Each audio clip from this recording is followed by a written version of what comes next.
Hey everyone, I am here on a video call with my CEO of Science People, Scott Edwards. Say hi, Scott. Hello, everyone. Good to see you again. So I thought it would be a really fun way to talk about video calls on an actual video call. I have most of my video calls with Scott, and we have found a rhythm, a system that just works. And so we put together 15 tips for you on what you should do before your next video call. Scott, are you ready to get started? Let's go ahead and dive in. Okay, so the first one is actually more of a Scott question. This is all about getting the right gear. So talk about the most advanced setup to the basic setup. What gear do people have to have before a video call? Let's do it. So obviously, camera, headphones, and a microphone is what you need. Those are the key ingredients, right? And most laptops these days come with those default ingredients. I'm using my default setup right now, just my webcam on my MacBook. A side note, the funny thing about Macs is they only have a 720p, which is like the lowest form of HD webcam. So you may want to go ahead and upgrade to some equipment similar to what Vanessa has. She has a 4K resolution web camera, which is probably way too much. You don't want to have people seeing you in 4K most of the time. I do. But the default resolution for most webcams that you might want to look into is a 1080p. And that's what the common resolution of a lot of high definition TVs are. And computer displays are definitely able to display that. And it will just give your video feed a much crisper look most of the time. So we wanted you to see the difference. So my video has a Logitech HDR camera. I'm using a Yeti microphone and a ring light. So you can kind of see the difference. And then Scott has just a normal computer setup, nothing fancy. So Scott, you say something. And I'm again just using the standard microphone. Now I am sitting in front of two really nice big windows here, so I'm getting a lot of nice light. If you're in more of an office environment, kind of a smaller space with not much windows, definitely recommend a front light on you. It's going to make your visage appear much more clear to everyone else. Perfect. You're actually bringing me really nicely into my next step, which is kind of your placement. So step number 2 is backup. Now, I don't mean back up your computer, although you should be doing that too. I actually mean take a step back. So the biggest mistake people make on their video calls is they do them like this. No one wants to see that. No one wants to see that. Also, we really like to see your hands. So I try to make sure that at least you're seeing the upper torso and chest so that when I'm making hand gestures, you can see what I'm saying, you can kind of explain it. And that way it gives a little bit more of my body language in the shot. And this is really easy also for reading body language and reading facial expressions. So you can see we're both a little bit farther away from the camera. Really quick one. Scott, actually, you bring me what you mentioned earlier about lights. Step number 3 is to think lights, camera, action. You mentioned lighting in the front. Talk us through this. You're kind of an amateur photographer, so you know all about light. And that's really all it is you always want to light your subject in any photo or video, right? And so you want to not appear as if you're in a dark room. Fluorescent light also looks not as good. Usually you think about warm versus cool light. But our next tip is really don't worry about it too much. This all is serving a purpose, which is communicating with the other person on the other end of the line. Don't stress about the lighting. Don't stress about the equipment too much. Yeah, you might want to upgrade it if you're going to be doing a lot of video calls, and we probably are going to be doing a lot of video calls, but it's much more about substance. Here's my rule of thumb. If someone can see your smile, you're good. Like, that's all you need to know. If someone can see your smile, you're well lit, you're good enough. And that's exactly right. Step number 4 is focus on substance, not appearance. One survey showed that people rated themselves less attractive when they appear on camera. We all hate seeing ourselves on camera. And 30% of respondents said they spent half the video call looking at their own face. Mm-hmm. So here's what I want you to think about. Once you get your gear set up, the reason we started with those tips is you should set it and forget it. You got your light? Sure. You got a mic? Great. And then just go into your substance. That's what people are really on the video call to see. Speaking of looking at yourself when you're on a video call, it's actually a pro tip. My pro tip, so I'm going to call it a pro tip, is move your own thumbnail of your own video as close to the source of the camera as possible. So another tip we have further down is about looking at the green dot or the red dot or whatever colored dot your webcam is. Try to move the thumbnail of your own video as close to that as possible, because you're always going to be looking at yourself. It's just human nature. We can't avoid it. So lean into that, move it as close to that source of that webcam as possible. And then it looks like always you're talking to the people on the other side of that camera. And you can even shrink the screen. So instead of having a giant screen, like your face on there, you can actually shrink it down. So it's really small right at the bottom of the camera. So you're closer to actually making eye contact and you're not as big, right? You're not like, whoa, look at my giant pores. So I also like to shrink that down. I love that tip. Mm-hmm. All right. Step number 5, Avoid video awkwardness. This is really important. So one of the reasons people don't like video chat is they feel like there are awkward silences, or they're not sure what to say, or they're half reading body language. They can't quite get things out the right pacing. So what I want to do is I want to teach you the best way that you can prevent all kinds of awkwardness: preparation. Here are a couple of things that I want you to prepare before your call, and you can actually use this as a checklist. Here's your checklist. Tell everyone in your house or in your office you're going on a video call. The most awkward thing is when someone barges in, when the dog is barking, when someone rings the doorbell. Put something up on your door that says you're going to be on a call. Tell your kids, your dogs, your pets that you're going to be on a video call. That will save you a lot of awkwardness. Second, do a spot check before you log in. So you don't have to worry about your appearance once you're on the call. Just make sure you have nothing in your teeth. Make sure that you don't have anything weird showing. Make sure that you like your background. Do that before you log on. The worst thing that happens is people get on a call and they're like,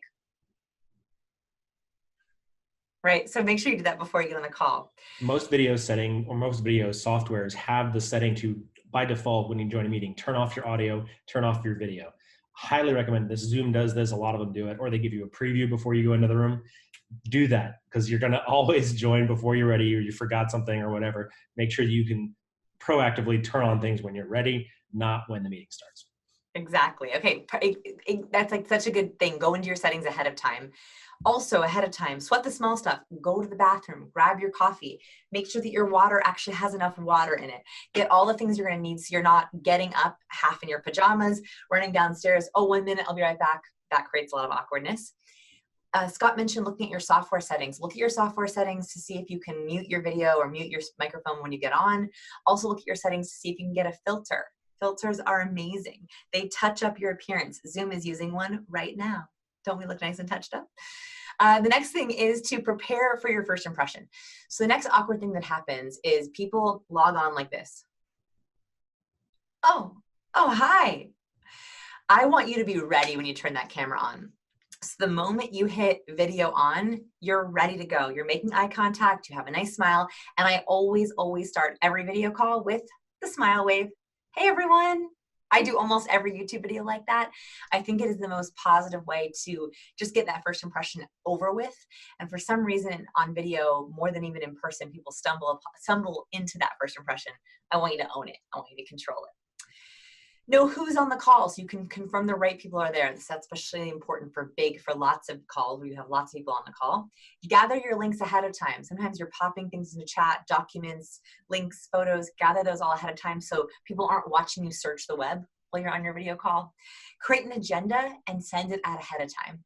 This will help your participants also stick to the agenda. Like for example, I sent Scott the outline for this video beforehand. That helps keep us both on track so we don't go off into some tangent. Turn on your listening ears. Make sure you are fully tuned in. Close your email, close your text. It's so easy to get distracted on video calls. I'm going to be like right here together. Otherwise you miss something and that's super awkward. One of the worst things in any meeting, and it happens, sometimes you can't avoid it, is you're asking a question of a person and they were just tuned out. And you have to replay the last 5 minutes of discussion to that person. Don't be that person. Pay attention. Don't be that person. Oh, that is like the absolute worst. The last tip here, which is kind of funny, is I don't know if you have a resting angry face, where at rest you look like you're angry.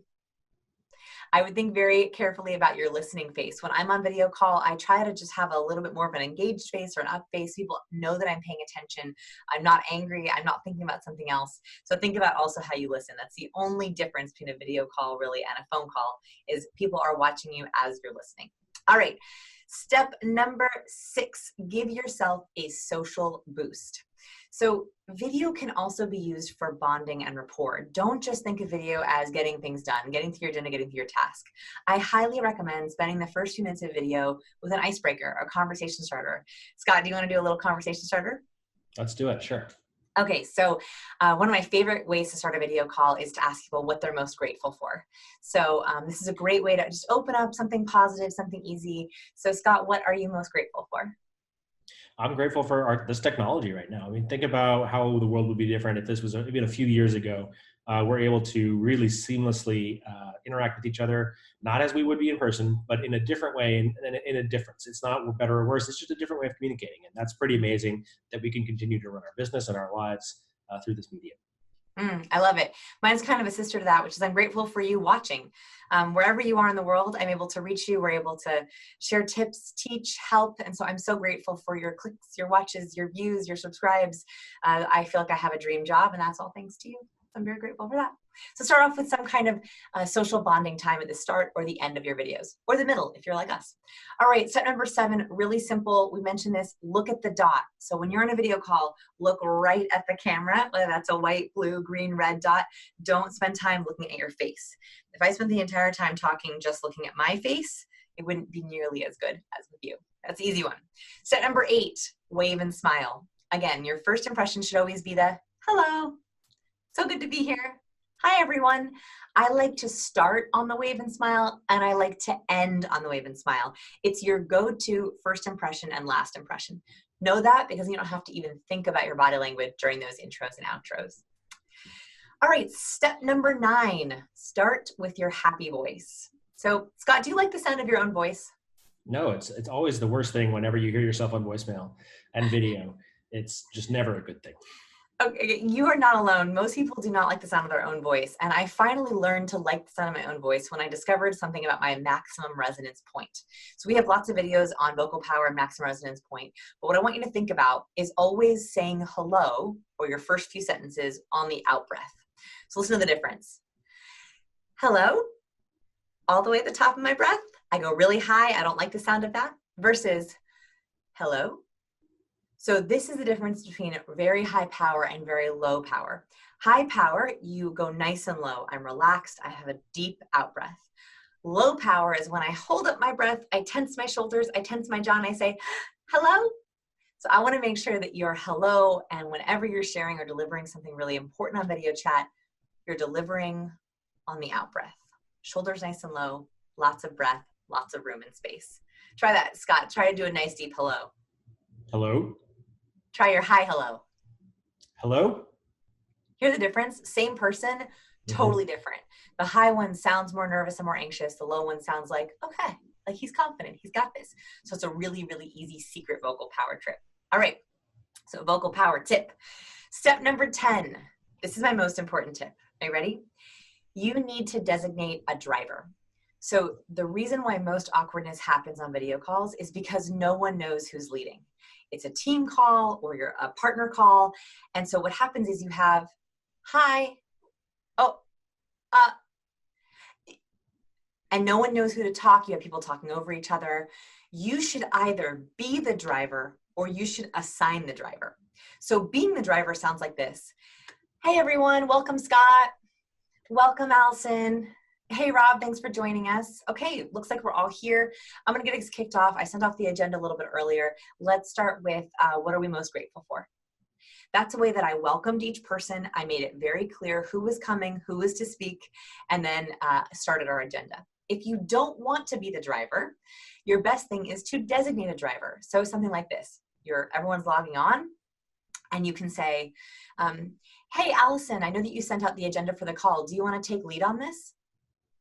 That's a really nice way of having purpose and making sure that there's always a leader. Now, in the rare scenario where you have a lot of people talking, the other thing you can do here is you can have a driver for each question. So for example, let's say that someone asks a question like, so who's gonna work on this project? And everyone's like, you can say, hey, well, I'm working on the project for next week. So Sarah, I know that you had told me earlier that you were thinking about working on it. Do you want to take it? So you can also pass the baton to people in actual questions. Does that make sense, Scott? Is that good, the driver? It does. Yeah, that's always, I mean, we've all seen it. It's on conference calls as well. It's even harder on conference calls. When you step on each other, you're trying to talk at the same time. If you publish or just if there's a known driver, that will minimize those. And there's nothing that disrupts a meeting more than when people start stepping on each other, say, no, you go, no, you go, no, you go. Yes. So you can avoid that with this tip. Exactly. It's my favorite tip. If that's the one you're going to try immediately, that's the one I would do. All right. Step number 11 is super easy. Use your hands.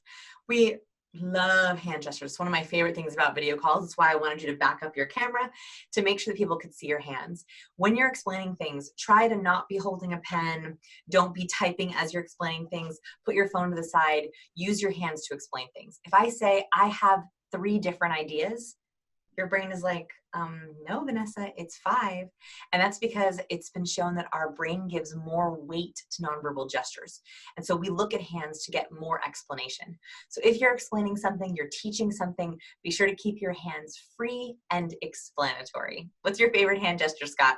Well, I'm actually going to do one tip here around seat posture. So if you have a setup like me where your laptop's on your desk is usually lower than your face, you're looking up. You haven't seen my hands much during this video because they're mostly down here.